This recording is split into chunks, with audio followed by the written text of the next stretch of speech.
Headlines आपने जानी। आगाज में खबर आपको दें, मेजर अदील जमान शहीद की नमाज जनाजा पेशावर गैरिजन में अदा कर दी गई। Chief of defence forces field marshal Syed Asim Munir की नमाज जनाजा में शिरकत। वजीर दाखिला मोहसिन नकवी, कोर कमांडर पेशावर, अस्करी और सिविल अफसरान की भी शिरकत। फील्ड मार्शल सैयद आसिम मुनीर का मेजर अदील जमान शहीद की अजीम कुर्बानी को खिराज अकीदत।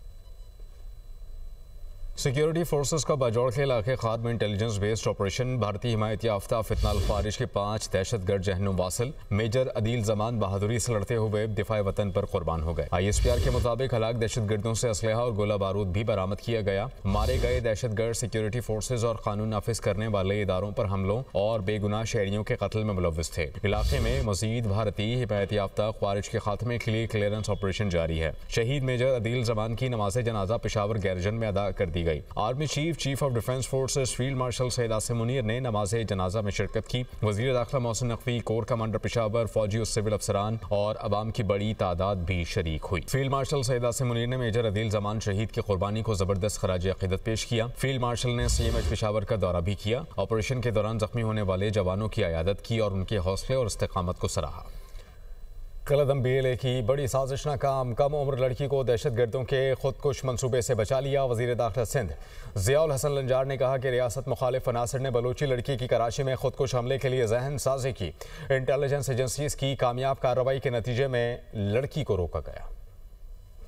सोशल मीडिया पर दहशतगर्दी के लिए बच्चों को इस्तेमाल करने का मंसूबा नाकाम। वजीर दाखिला सिंध ज़ियाउल लंजार ने प्रेस कॉन्फ्रेंस में बताया कि रियासत मुखालिफ अनासर ने बलोचिस्तान की बच्ची की कराची में खुदकुश हमला करने के लिए जहन साजी की, जिससे एजेंसीज ने कामयाब कार्रवाई करके कम उम्र लड़की को कलअदम BLA के दहशतगर्दों के खुदकुश मंसूबे से बचा लिया। इस बच्ची की जहन साजी की गई और इनको तैयार किया गया कि ये यहाँ पर कराची में आकर खुदकुश बमबार बने, लेकिन हमारी इंटेलिजेंस एजेंसीज़ की बरवक्त कार्रवाई की वजह से अल्हम्दुलिल्लाह ये बच्ची भी बच गई। एडिशनल IG CTD का कहना है कि कलअदम BLA ने सोशल मीडिया पर हैंडलर के जरिए बच्ची से राब्ता किया। बच्ची को रियासत मुखालिफ मवाद फराहम किया जाता रहा। कम उम्र के बायस खानदान को फौरी तौर पर तलब किया गया। वालिदा और बहन भाई कराची पहुंचे। जीरो टॉलरेंस पॉलिसी के तहत सहूलतकारों और नेटवर्क्स को कानून के मुताबिक मंतकी अंजाम तक पहुँचाया जाएगा। दहशतगर्द तंजीम है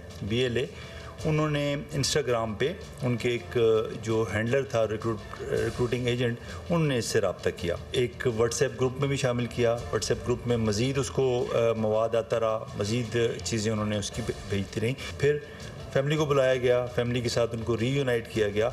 हमने ये डिसाइड किया कि जी इनको प्रोटेक्शन देंगे, इनकी जो आइडेंटिटी है उसको रिवील नहीं करेंगे ताकि उनमें कॉन्फिडेंस हो। लेकिन इसके साथ साथ जो ऑपरेशन है, चूँकि ये डिफ़िकल्ट फैसला था, लेकिन ये चूँकि गवर्नमेंट की इंस्ट्रक्शन पे और ओवरऑल इनकी बेहतरी के लिए हमने किया। मुतासिरा बच्ची का कहना है कि सोशल मीडिया पर नफरत अंगेज मवाद सामने आया, फिर वही मवाद बार बार दिखाया जाने लगा। खुदकुश हमलावर बनाने का टारगेट था औरतों और बच्चियों को कुर्बान करना। बलोचों की रिवायत नहीं। आज समझ आया किस तबाही की तरफ जा रही थी। मैं सोशल मीडिया इस्तेमाल करती थी और एक दिन मैंने सोशल मीडिया पर शायरी बलूच के वीडियोस देखी। उसी तजस्सुस में मैंने और वीडियोस, गाने ये सब देखना शुरू कर दी। इसी दौरान इंस्टाग्राम पर एक शख्स से बात होने लगी। ये उसने व्हाट्सएप पर एक ग्रुप में ऐड कर दिया।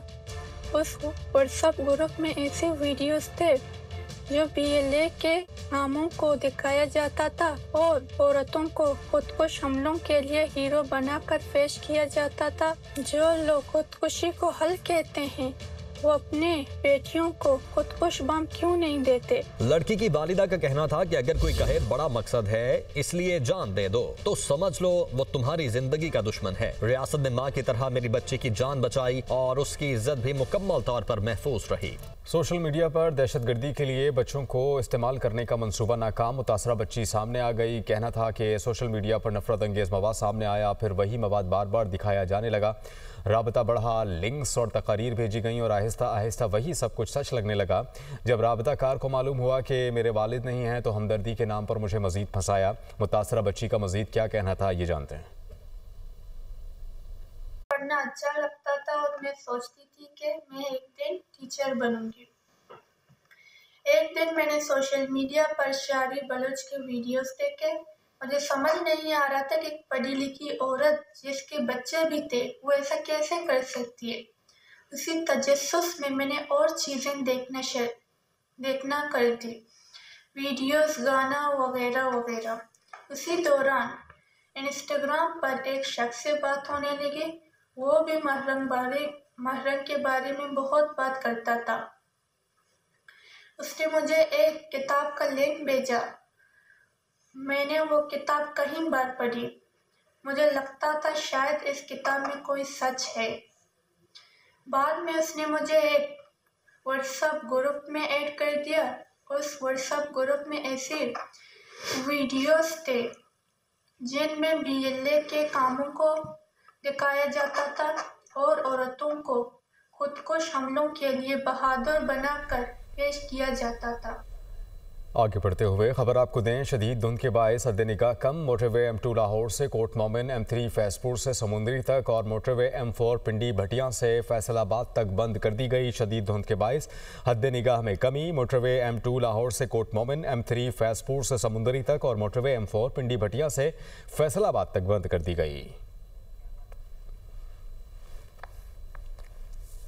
जमात इस्लामी के रुकन सिंध असम्बली मोहम्मद फारूक की कराची कोरंगी मेहरान टाउन आमद कहते हैं कि इंतहाई दिलखराश वाक़या है। शहर में ऐसे वाक़यात तसलसल से पेश आ रहे हैं। हम बात करें तो कहा जाता है कि सियासत कर रहे हैं। जमात इस्लामी पीपल्स पार्टी को ही जिम्मेदार समझती है। 2025 जा रहा है और 2025 के जाते जाते ये 28वां वाक़या है इस शहर का, जिसमें गटर के कवर ना होने की वजह से एक बच्चा, 8 साल बच्चा जो है वो यहाँ पे जहाँ बहक हो गया है। इस शहर के अंदर ये तसलसल से वाक़यात हो रहे हैं और इस पे अगर बात की जाती है तो हमारे हुक्मरान कहते हैं कि इस पे सियासत कर रहे हैं। तो हम अपने बच्चों की जानें जिस तरह से जा रही है उस पर क्या ताज़ियत भी ना करें, उस पर आकर क्या एहतजाज भी ना करें। सुबह सिंध के तीसरा वाक़या है कि गटर का कवर ना होने की वजह से, 2 हैदराबाद का और 1 कराची का। जमात इस्लामी ये समझती है कि इस वक्त पीपल्स पार्टी की हुकूमत है गुज़िश्ता 18 साल से, और वही जो है वो इन सारे वाक़यात की ज़िम्मेदार हैं। इसके रोकथाम की सारा इख्तियार, माली और जो है इंतज़ामी इख्तियारात सब पीपल्स पार्टी के पास हैं। वज़ीर दिफ़ा ख्वाजा आसिफ का वज़ीर आला खैबर पख्तूनख्वा के ख़त पर जवाब। ट्वीट में लिखा कि सोहेल आफरीदी साहब, आपकी क़यादत में वफाक़ी दारुल हुकूमत पर बार बार हमला होता है। आपकी पार्टी की क़यादत बशमूल आपके वर्कर्स पाकिस्तान की वहदत पर हमला करते हैं। आपके वर्कर्स क़यादत की आतिशबाज़ से इंतहाई गंदी ज़बान सोशल मीडिया पर इस्तेमाल करते हैं। इन सब चीज़ों से उस वक्त भी आइनी ओहदों और बैनुल-सूबाई इज़्ज़त ख़राब हुआ करती थी। आइन सब मिलकर इसकी मजम्मत और सद्देबाप करते हैं। नाज़रीन, स्पीकर पंजाब असम्बली मलिक मोहम्मद अहमद खान ने कहा है कि वज़ीर आला खैबर पख्तूनख्वा के हमरा सज़ा याफ्ता लोग आए। पाकिस्तान तहरीक इंसाफ की जानिब से पहली खिलाफ वर्जी मेन गेट पर की गई। पंजाब असम्बली में हुल्लड़बाजी करने वाले इसी माइंड सेट वाले हैं जो मुक़द्दस मकामात का एहतराम नहीं करते। सोहेल आफरीदी के साथ आने वालों ने वज़ीर आला पंजाब मरियम नवाज़ के खिलाफ नामुनासिब ज़बान इस्तेमाल की। वहाँ पर ये कुछ ऐसे अफराद को साथ लेकर आए जिनकी हमारे पास फहरिस्त नहीं थी और जिनके पास ID कार्ड्स भी नहीं थे। They wanted to enter the premises। ये बिल्कुल ऐसे कोई मासी का वेड़ा थोड़ी है कि जिसका दिल करे उठे और उठा के वहाँ पे आके छलांगे मारता फिरे। ये एक कायदे और ज़ाब्ते के तहत चलती चीज़ है जिसके अंदर आपने इसका एहतराम अपने ऊपर खुद लागू का। मुकरमा की ताज़ीम, जहाँ मदीनातुल मुनव्वरा की ताज़ीम का सवाल है, वहाँ पर अगर ये इसी तरह के नारे, और कोई उनका हदफ उस वक़्त भी कोई मुख्तलिफ नहीं है।